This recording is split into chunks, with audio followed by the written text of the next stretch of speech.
Welcome to iClass IAS academy. So Indian polity இந்த கிளாஸில் இந்த கிராம அரசாங்கம் பஞ்சாயத்தை பற்றி டிஸ்கஸ் பண்ணிட்டு வரோம். ஸோ லாஸ்ட் கிளாஸில் பார்த்தா கண்டினியூஷனாக இந்த கிளாஸில் என்ன பார்க்கலாம் அப்படின்னா இந்த 72வது 73வது சட்ட திருத்தம் மூலியமாக ஆட் பண்ணப்பட்ட இந்த பஞ்சாயத் கிராம அரசாங்கத்தில் இருக்கக்கூடிய இம்பார்ட்டண்ட்டான ப்ரொவிஷன்ஸ் வந்து டிஸ்கஸ் பண்ணலாம். ஸோ அந்த ப்ரொவிஷன்ஸை ரெண்டு ஹெட்டாக பிரிச்சிருக்காங்க. ஒன்று வந்து கம்பல்சரி, இன்னொன்று வந்து வாலண்டரி. ஸோ இது எதெல்லாம் அந்த கம்பல்சரி ப்ரொவிஷன்ஸ் வருது, இதெல்லாம் வாலண்டரி ப்ரொவிஷன்ஸ் வருது. இதுக்கு முன்னாடி இதோட ஸ்ட்ரக்சர் தெரிவிக்கணும் இல்லையா? இப்போ வந்து கிராம பஞ்சாயத்து இருக்கு. இப்போ கிராம பஞ்சாயத்தை பற்றி பார்ப்போம். 72வது அமெண்ட்மெண்ட் மட்டும் ஃபோக்கஸ் பண்ணோம் அப்படின்னா 3 டயரா இருக்கு. சரிங்களா? மேலே கீழே இருக்கிறது வந்து கிரவுண்ட் லெவல், நடுவில் இருக்கிறது வந்து நடுவில் இன்டர்மீடியேட் லெவல், மேலே வந்து டிஸ்ட்ரிக்ட் லெவல், பிளாக் லெவல் அப்படின்னு சொல்லிட்டு இந்த 3ஆ பிரிச்சிருக்காங்க. இந்த 3லயும் ஒரு கமிட்டியும் நம்ம பார்த்தோம் இல்லையா? அசோக் மெஹ்தா கமிட்டியில இருந்து இதில் வந்து 3க்குமே டைரக்ட் எலெக்ஷன் வச்சிருங்க, 3க்குமே இன்டைரக்ட் எலெக்ஷன் வச்சிருங்க, இல்லை 1க்கு லாஸ்ட்ல இருக்கக்கூடிய இந்த கீழே இருக்கக்கூடிய அந்த கிராம சபாக்கு மட்டும் டைரக்ட் எலெக்ஷன் வைங்க, மற்றது எல்லாத்துக்கும் இன்டைரக்ட் எலெக்ஷன் வைங்க. இந்த மாதிரி இதில் குறிப்பிட்டிருந்தாங்க.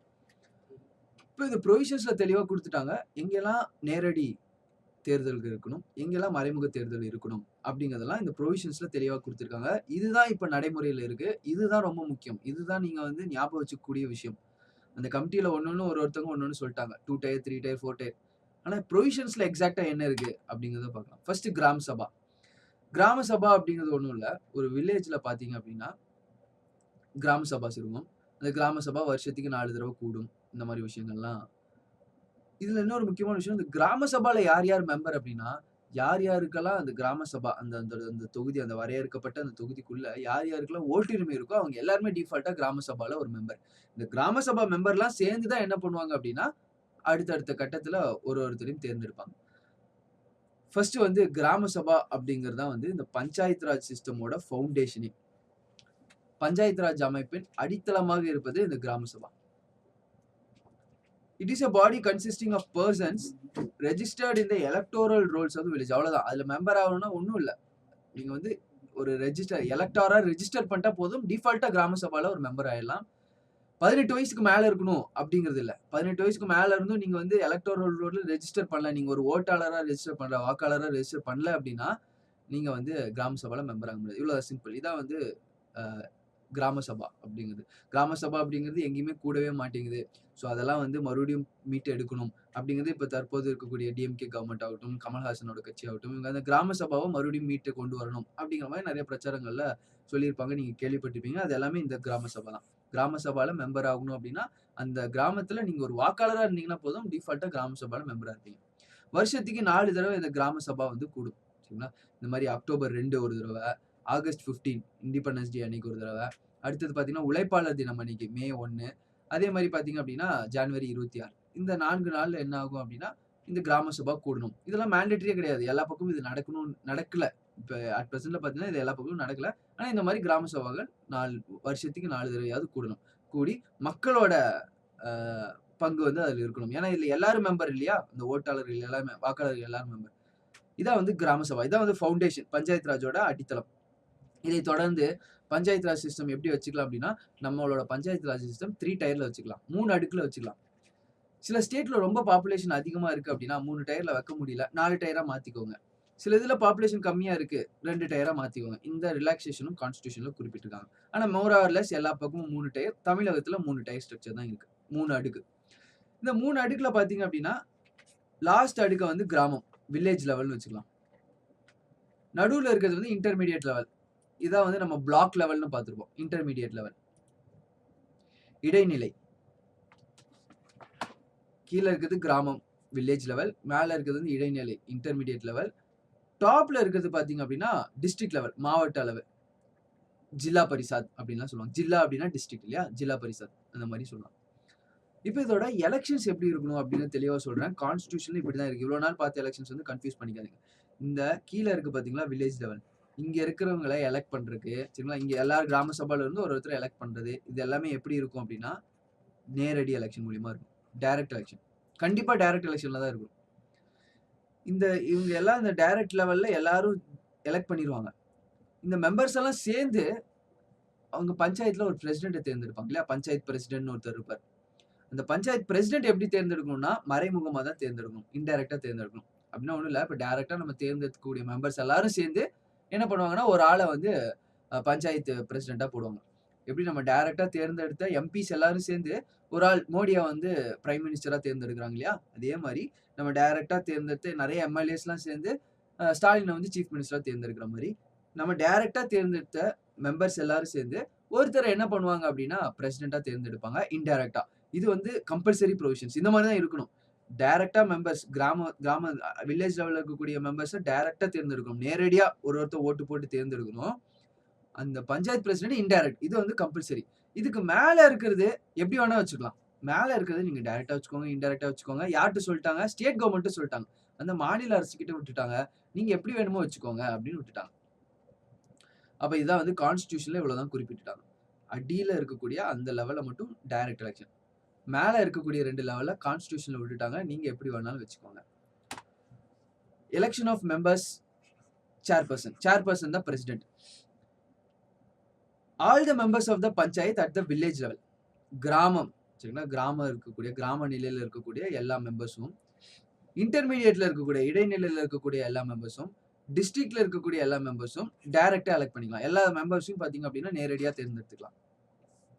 ஆனா கிராம அளவுல இருக்கக்கூடிய அந்த சேர்பர்சன் சரிங்களா? அந்த தலைமை அதிகாரியை மட்டும் இன்டைரக்ட்டா தேர்ந்தெடுக்கணும். மேல இருக்கிற 2 ஸ்டேட் கிட்ட விட்டுட்டாங்க. The chairperson of panchayat at intermediate and district level shall be elected indirectly from amongst the members. The chairperson of the panchayat at the village level can be elected in such a manner as the state legislature has determined. கிராம அளவில் ஒரு பஞ்சாயத்தின் தலைவர் மாநில சட்டமன்றம் தீர்மானிக்கும் முறையில் தேர்ந்தெடுக்கப்பட்டால் போதும். அடுத்தது சீட் ரிசர்வேஷன். இடஒதுக்கீடு எப்படி குடுத்திருக்காங்க? ரிசர்வேஷன் ஆஃப் சீட்ஸ் வந்து எப்படியெல்லாம் வந்து பிரிச்சு குடுத்திருக்காங்க அப்படின்னா, 1/3 33% ரிசர்வேஷன் குடுத்திருக்காங்க. The act provides for reservation first யார் யாருக்கெல்லாம் குடுத்திருக்காங்க? பட்டியலினத்தவர், எஸ்சிஸ், ஷெட்யூல்டு காஸ்ட், பழங்குடியினர், எஸ்டிஸ், விமனுக்கும் குடுத்திருக்காங்க. இந்த சட்டம் ஒவ்வொரு பஞ்சாயத்திலும் 3 நிலைகளிலும் சரிங்களா? 3 வெறும் ஒரு நிலையில இல்ல. 3 நிலைகளிலும் அவர்களின் மக்கள் தொகைக்கு ஏற்ப பட்டியலில் பழங்குடியினருக்கான இடஒதுக்கீட்டை வழங்குகிறது. எஸ்சிக்கும் எஸ்டிக்கும் பார்த்தீங்க அப்படின்னா, அவங்களோட பாப்புலேஷனுக்கு ஏத்த மாரி ப்ரொபோர்ஷனல் டூ தேர் பாப்புலேஷன். அவங்களோட பாப்புலேஷன் அதிகமா இருந்துச்சுன்னா, அங்க அதிகமான ரிசர்வேஷன். அவங்களோட பாப்புலேஷன் கம்மியா இருந்துச்சுன்னா, கம்மியா ரிசர்வேஷன். அவங்களோட மக்கள் தொகைக்கு ஏத்த மாரி. இப்ப 10% தான் மொத்த தொகுதியிலயும் பட்டியலினத்தவர் இருக்காங்க அப்படின்னா, 10% ரிசர்வேஷன். இப்ப மொத்த பாப்புலேஷன்ல 20% இருக்காங்க எஸ்டிஸ், பழங்குடியினர். 20% ரிசர்வேஷன். மொத்த பாப்புலேஷன்ல 60% இருக்காங்க. 60% ரிசர்வேஷன் குடுத்துடலாம். ஆனா விமனுக்கு வந்து ப்ரொபோர்ஷனல் டூ பாப்புலேஷன் கிடையாது. விமனுக்கு வந்து டிஃபால்ட்டா 33% குடுத்துரும். 1/3. The act provides for reservation of not less than 1/3 of the total number of seats. பெண்களுக்கான மொத்த இடங்களின் எண்ணிக்கையில் 3 1 பங்கு குடுத்துறணும். அதான் 33% குடுத்துறணும். இந்த 33% கணக்கு பண்ணும்போது அந்த எஸ்சி, எஸ்டில விமன் இருக்காங்களே அவங்களையும் சேர்த்திப்பாங்க. சரிங்களா? அவங்களையும் சேர்த்து 33% இருந்தா போதும். அதுக்கு குறையில்லாம இருக்கணும். அதுக்கு அதிகமா இருந்தா பிரச்சனை இல்ல. எக்காரணத்தை கொண்டு அது குறைஞ்சிடக்கூடாது. ஸோ இதான் வந்து ரிசர்வேஷனை பத்தி தெளிவா கான்ஸ்டிடியூஷன்ல லோக்கல் கவர்மெண்ட் குறிப்பிட்டுட்டாங்க. எஸ்சிக்கும் எஸ்டிக்கும் அவங்களோட பாப்புலேஷனுக்கு ஏற்ற மாதிரி கொடுத்துருங்க. அவங்களோட மக்கள் தொகைக்கு அந்த பங்குக்கு ஏற்ற மாதிரி அந்த விகிதத்துக்கு ஏற்ற மாதிரி இடஒதுக்கீடு கொடுத்துருங்க. விமனுக்கு வந்து 1/3 குறையாம பார்த்துக்கோங்க. 1/3 கண்டிப்பா இருந்தாகணும். 1/3ங்கிறது 33% இருந்தாகணும். டியூரேஷன் ஆஃப் பஞ்சாயத்தோட காலம் என்ன? 5 வருஷம். 5 வருஷம் குறிப்பிட்டுட்டாங்க. 3 வருஷத்துல ஏதாவது ஒரு காரணமா ஆட்சி கவுக்கப்படுது. புதுசா எலெக்ஷன் வைக்கிறாங்க. புதுசா வர கவர்மெண்ட் 2 வருஷம் தான் ஆக்ட் ஆகும். மறுபடியும் 5 வருஷத்துக்கு இருக்க மாட்டாங்க. 4.5 வருஷம் ஆகுது. 4.5 வருஷத்துல ஒரு கவர்மெண்ட் ஏதோ ஒரு காரணமா ஆட்சியில இருந்து எடுக்கப்படுது. அப்போ புதுசா ஒரு எலெக்ஷன் வைக்க வேண்டியது இல்ல. பேலன்ஸ் ஆஃப் டெர்ம் 6 மாசம் தான் இருந்துச்சு அப்படின்னா எலெக்ஷனே வைக்காதீங்க. அது ஸ்டேட் கவர்மெண்டே அந்த 6 மாசம் அந்த கிராமத்தை பார்த்துக்கும். அதுக்கப்புறம் புது எலெக்ஷன் வச்சுக்கலாம். இது ஏன் அப்படின்னா ஒரு டைமும் ஒரு எலெக்ஷன் எல்லா பக்கமும் நடக்கணும். அந்த காம்ப்ளிகேஷன்ஸ் இருக்கக்கூடாது. எல்லா லோக்கல் பாடிக்கும் ஒரே டைம் எலெக்ஷன் நடக்கணும் அப்படிங்கிறதுக்காக இந்த விஷயத்தை வந்து வச்சிருக்காங்க. நெக்ஸ்ட் வந்து நிறைய கமிட்டிஸ்ல ரெக்கமெண்ட் பண்ண மாதிரி ஃபைனான்சஸும் வந்துட்டாங்க. நிதியும் அவங்களுக்கு ரியலா பவர் கொடுக்கணும் அப்படின்னா ரியலா அவங்களுக்கு நிதி சுதந்திரம் கொடுக்கணும். சில சப்ஜெக்ட் கொடுத்துடணும்.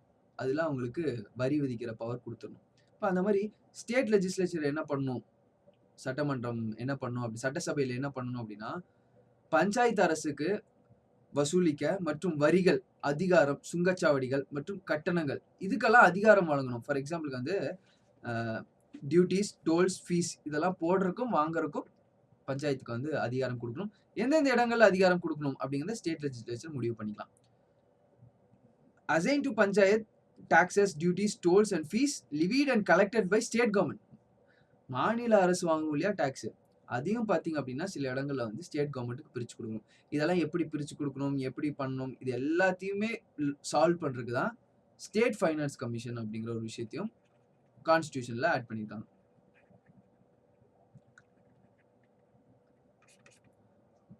மாநில நிதி ஆணையம் எப்படி மேல நேஷனல் ஃபைனான்ஸ் கமிஷன் பிரசிடென்ட்டுக்கு அட்வைஸ் பண்ணுதோ, அதே மாதிரி இந்த ஸ்டேட் ஃபைனான்ஸ் கமிஷன் கவர்னருக்கு அட்வைஸ் பண்ணும்.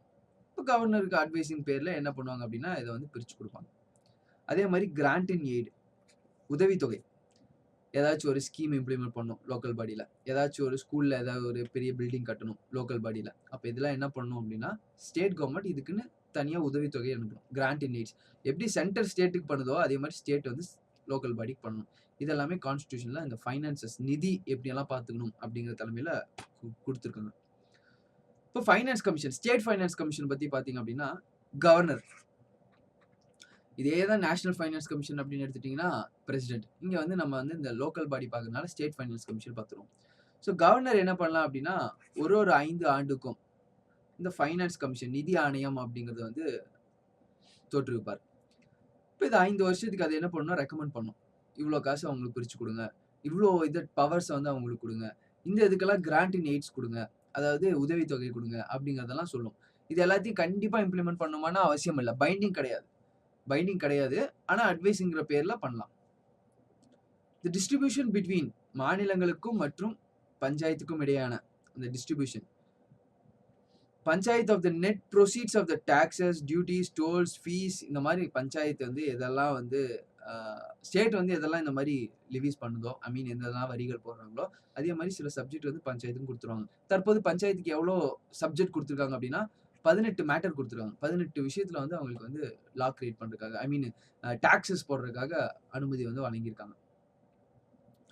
நம்ம கொடுக்குறோம் இல்லையா, இந்த ஸ்டேட் கொடுக்குற இந்த கிராண்ட் இன் எய்ட் உதவித்தொகையெல்லாம் எங்கிருந்து வரும் அப்படின்னா ஸ்டேட்டோட கஜானா, கன்சாலிடேட்டட் ஃபண்ட் ஆஃப் ஸ்டேட், அதோட கஜானால இருந்து எங்க வரும் அப்படின்னா அவங்களுக்கு கிராண்ட் இன் எய்ட்ஸ் போகும், காசு போகும்.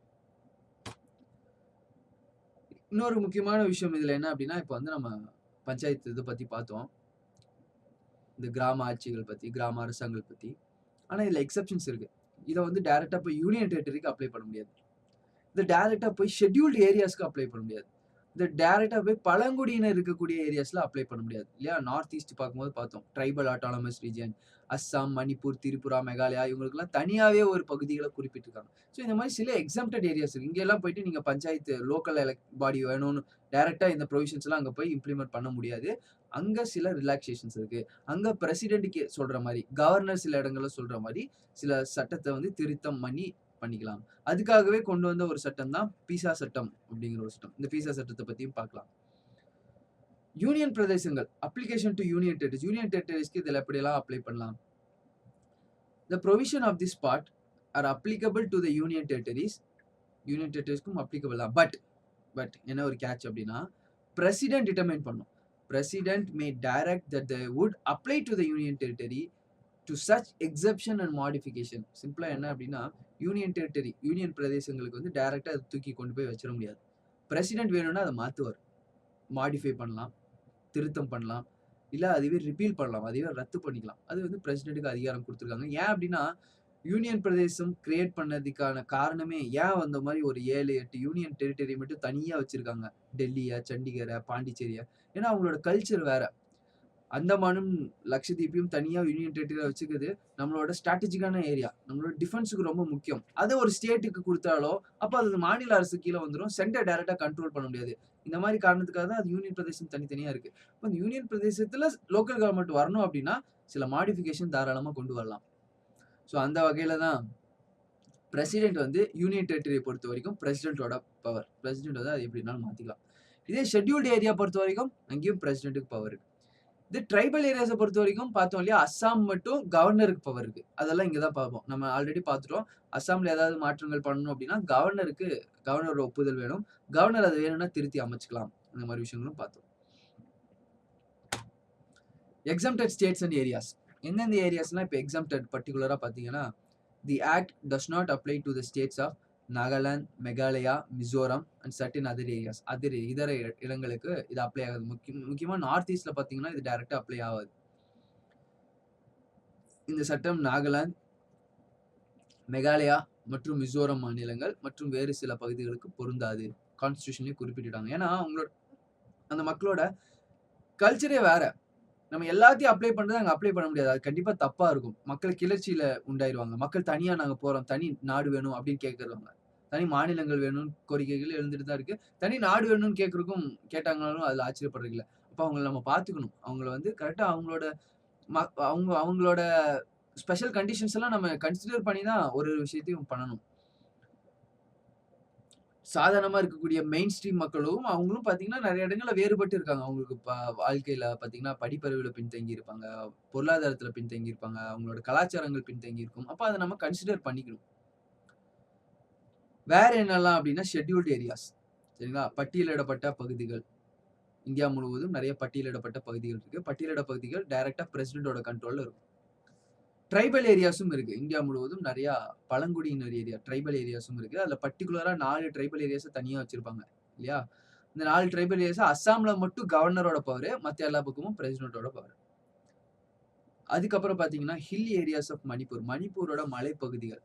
அங்கெல்லாம் இந்த பஞ்சாயத்து இத வந்து இப்ப நம்ம பார்த்த ப்ரொவிஷன்ஸ்லாம் கொண்டு போய் தூக்கி அப்படியே வச்சிட முடியாது. அங்கேயும் லோக்கல் எலக்ஷன் வைங்க, 3 டயர் வைங்க, விமனுக்கு ரிசர்வேஷன் குடுங்க. அத வந்து அங்க நடத்திற முடியாது. Hill areas of Manipur. அதே மாரி டார்ஜிலிங் டிஸ்ட்ரிக்ட் ஆஃப் வெஸ்ட் பெங்கால்ல இருக்கக்கூடிய பர்ட்டிகுலர் டார்ஜிலிங் டிஸ்ட்ரிக்ட்ல. அங்கெல்லாம் மலை வாழ் மக்கள் அதிகம். பழங்குடியினர் ரொம்ப அதிகம். அங்கெல்லாம் இது அக்செப்ட் ஆவாது. அப்ளிகபிள் ஆவாது. கோர்க்கா ஹில் கவுன்சில் அங்கெல்லாம் ஆல்ரெடி ஒரு கவுன்சில் இருக்கு. ஸோ அதனால இந்த மாரி சில எக்ஸம்ப்டட் ஸ்டேட்ஸும், சில எக்ஸம்ப்டட் ஏரியாஸும் இருக்கு. இதெல்லாம் எதுக்கு அப்படிங்கிற காரணம் இவ்வளவுதான் சிம்பிள். அவங்களோட கல்ச்சர், அவங்களோட டைவர்சிட்டிக்காக. அவ்வளவுதான். இது தாண்டி அது எதுக்கு அப்படிங்கிற பார்க்க ஏன் அவங்களுக்கு மட்டும் ஒரு ஸ்பெஷல் கன்சிடரேஷன்? ஏன்னா அவங்க ஸ்பெஷல் பீப்பிள்ஸ் அதனால special consideration. Parliament may extend the provision of this part to the scheduled areas and tribal areas. பாராளுமன்றம் நினைச்சது அப்படின்னா, சில பஞ்சாயத்துல இருக்கக்கூடிய சில ப்ரொவிஷன்ஸ இந்த மாரி பட்டியல் ஏரியாவுக்கும், ஐ மீன் ட்ரைபல் ஏரியாஸ்க்கும், அதே மாரி ஷெட்யூல்ட் ஏரியாஸ்க்கும் எக்ஸ்டெண்ட் பண்ணிக்கலாம். அதேதான் ஷெட்யூல்ட் ஏரியாஸ் அப்படின்னா பிரசிடென்ட்டோட ஒப்புதல் வேணும். ட்ரைபல் ஏரியாஸ் அப்படின்னாலும் பிரசிடென்ட்டோட ஒப்புதல். இதுல மட்டும் அசாம்ல மட்டும் கவர்னரோட ஒப்புதல் வேணும். ஸோ இவங்க வேணும்னா மாத்திக்கலாம். நம்ம இத அந்த பவர்ஸ்ல பார்த்தோம் இல்லையா? அவங்க வேணும்னா இந்த விஷயங்கள மாத்திப்பாங்க அப்படிங்கிறது பார்த்தோம். தி புரோவிஷன் ஆஃப் பார்ட் 9. பார்ட் 9 அப்படிங்கிறது இப்ப புதுசா ஆட் பண்ணப்பட்டது இல்லையா? Part 9A, part 9B. இப்போ புரோவிஷன் ஆஃப் பார்ட் 9 மொத்தமா. Relating to panchayat are not applicable to 5th scheduled areas. ரொம்ப important. Are not applicable to 5th scheduled areas. 5th schedule அப்படிங்கிறது ஒண்ணும் இல்ல. அட்டவணைகள் ஒண்ணொண்ணா போடும்போது 5வது அட்டவணையில ஒரு 4 ஸ்டேட்ட மட்டும் வச்சிருப்பாங்க. AM, TMன்னு. இது நம்ம ஆல்ரெடி பார்த்துட்டோம். சரிங்களா? இது நீங்க ஷெட்யூல் படிச்சாலும் புரியும். இந்த 4 ஸ்டேட் மட்டும் ட்ரைபல் அட்டானமஸ் கவுன்சில் அப்படின்னு சொல்லிட்டுலாம் நடத்திருப்பாங்க. இது ஏன் அப்படின்னா வந்து இந்த 4 ஸ்டேட்டும் பார்த்தீங்கன்னா, மத்த பழங்குடியினரோடவே இவங்க ரொம்ப பின்தங்கி இருக்காங்க. மத்த பழங்குடியினர்களுக்கே இவங்க நெறைய டிஃபரன்ஸஸ் இருக்கும். அதுக்குன்னு மத்த பழங்குடியினர் காட்டிலும் இவங்களுக்கு கொஞ்சம் ஸ்பெஷல். மத்த மெயின் ஸ்ட்ரீம் மக்கள்ல இருந்து பழங்குடியினருக்கு ஸ்பெஷல் ட்ரீட்மெண்ட். அந்த பழங்குடியினர்ல இருந்து இந்த AMTM அஸ்ஸாம், மெகாலயா, திரிபுரா, மிசோரம், மணிப்பூர் வராது. சரிங்களா? எம்ல வந்து இன்னொரு மணிப்பூர் இருக்கும். நெறைய பேர் இந்த எம்ம வந்து கன்ஃப்யூஸ் பண்ணிடுவீங்க. இந்த எம் வந்து மெகாலயாவும், மிசோரமும் தான். இன்னொன்னு வந்து திரிபுரா. ஸோ இந்த 4க்கு வந்து அப்ளிகபிள் ஆகாது அப்படின்றாங்க.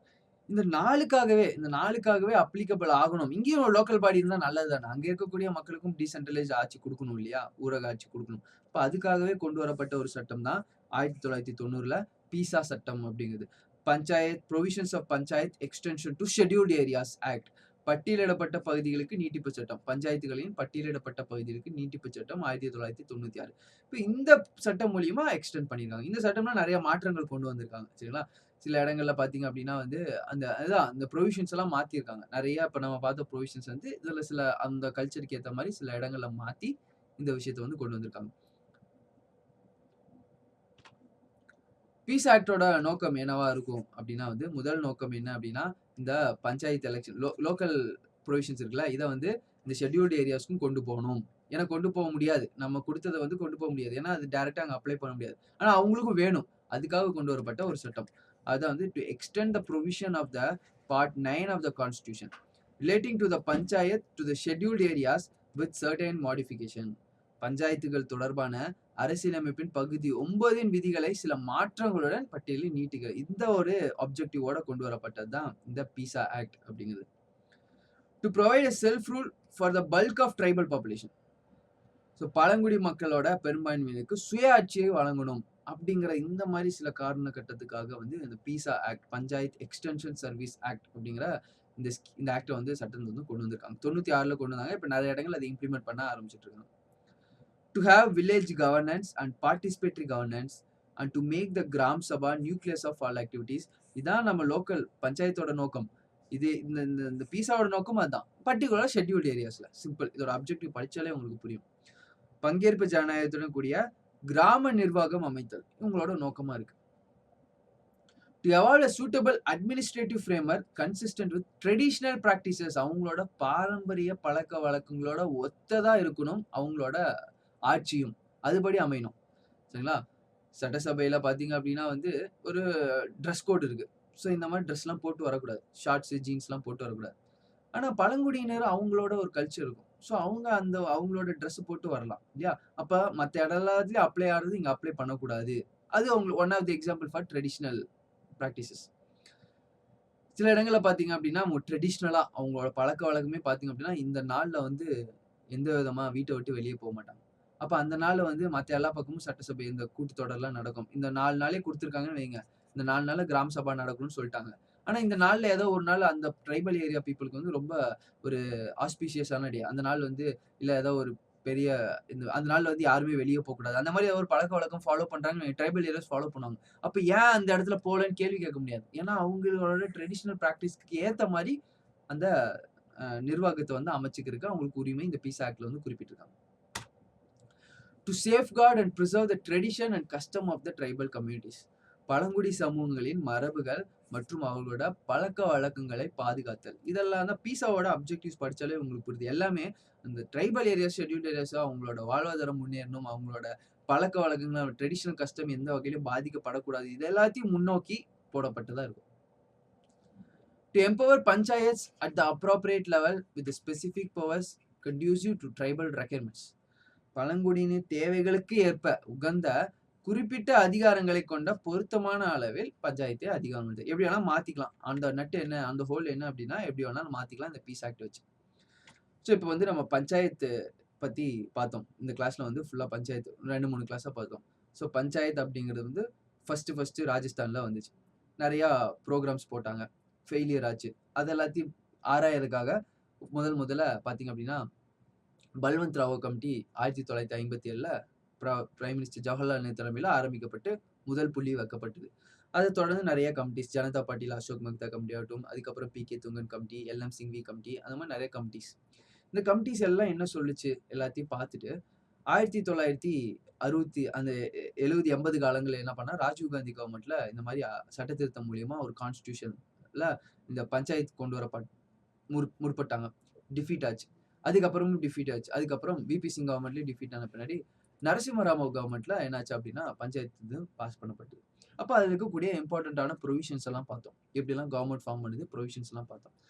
அந்த ப்ரொவிஷன்ஸ் இருக்கக்கூடிய முக்கியமான கிராம் சபானா என்ன, அதே மாதிரி லோயர் லெவல் எப்படி எலெக்ஷன்ஸ் நடக்குது, இந்த மாதிரி விஷயங்களும் நம்ம வந்து டிஸ்கஸ் பண்ணோம். இது எல்லாமே பாத்தீங்க அப்படின்னா ஒரு எக்ஸெப்ஷன்ஸ் இருக்கு யூனியன் டெரிட்டரிஸ்க்கு. பிரசிடென்ட் பார்லிமெண்ட் நினைச்சிச்சு, பிரசிடென்ட் நினைச்சுன்னா அதை மாத்தி வச்சுக்கலாம். அது போக ஷெட்யூல்டு ஏரியாஸ்க்கும் ட்ரைபல் ஏரியாஸ்க்கும் இது அப்ளிகபிள் ஆகாது. மாறி அப்ளிகபிள் ஆகும். பர்டிகுலரா இந்த ஷெட்யூல் 6ல இருக்கக்கூடிய ஏஎம்டிஎம்க்கு அப்ளிகபிள் ஆகாதுன்னே சொல்லிட்டாங்க. ஸோ இந்த மாதிரி சில ஏரியாவில் அப்ளிகபிள் ஆகாது அப்படிங்கிற ஏரியாவுக்கும் இந்த ஏஎம்டிஎம் அஸ்ஸாம், மேகாலயா, திரிபுரா, மிசோரம் இந்த மாதிரி இடங்களுக்கும் கண்டிப்பா அவங்களுக்கும் ஒரு ஊரக ஆட்சி வேணும் அப்படிங்கறதுக்காக 1996ல பீசா சட்டம் கொண்டு வரப்பட்டது. அந்த பீசா சட்டத்தோட அப்ஜெக்டிவ் எப்படி இருக்கும் அப்படின்னா பழங்குடி மக்களோட வாழ்வாதாரம் எந்த வகையிலும் பாதிக்கப்படாத வகையில ஊரகாட்சி கொண்டு வரணும் அப்படிங்கிற ஒரு விஷயம். அது கொண்டு வரப்பட்டது, நிறைய இடங்கள்ல இம்ப்ளிமெண்ட்டும் பண்ணப்பட்டிருக்கு. ஸோ இதுதான் வந்து பஞ்சாயத்தை பத்தி இருக்கக்கூடிய விஷயங்கள். நம்ம இனி நெக்ஸ்ட் கிளாஸ்ல வந்து அடுத்ததான் முனிசிபாலிட்டி பத்தி ஒரு கிளாஸ்ல டிஸ்கஸ் பண்ணிட்டோம் அப்படின்னா அந்த லோக்கல் பாடி ஃபுல்லாமே முடிஞ்சிச்சு. அதுக்கப்புறம் வரக்கூடிய கிளாஸஸ்ல வந்து இன்னும் முக்கியமான கான்ஸ்டிடியூஷனல் பாடிஸ், நான் கான்ஸ்டிடியூஷனல் பாடிஸ் இந்த மாதிரி இருக்கக்கூடிய விஷயங்களை வந்து டிஸ்கஸ் பண்ணுவோம். ஸோ தேங்க்யூ ஃபார் வாட்சிங் இ கிளாஸ் ஐஏஎஸ் அகாடமி.